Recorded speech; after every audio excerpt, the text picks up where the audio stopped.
இந்த சூழ்நிலையில் நான் இதைத்தான் சொல்ல முடியும் உங்களுக்கு ஆறுதலாக. அண்ணாவே தோற்று போயிருக்கிறார் ஒரு காலகட்டத்தில்.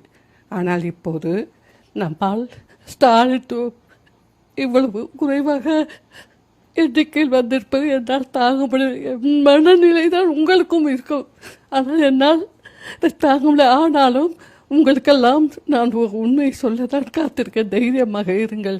இனி இருப்பதை நடக்க விட்டு வேடிக்கை பார்ப்போம். அவருக்கும் ஓய்வு வேண்டுமல்லவா? 73 வயதாகிவிட்டது. அவர் ஓய்வில் இருக்க மாட்டேங்கிறாரு.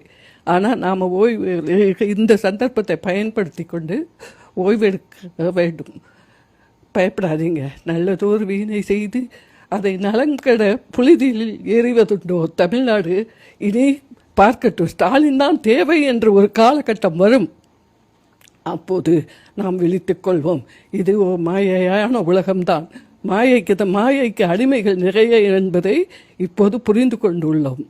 அச்சம் என்பது மடமையடா, மஞ்சாமை திராவிடர் உடமையடா. ஆறிலும் சாவு 100லும் சாவு, தாயகம் காப்பது கடமையடா, தாயகம் காப்பது கடமையடா. அச்சம் என்பது மடமையடா, அஞ்சாமை திராவிடர் உடமையடா.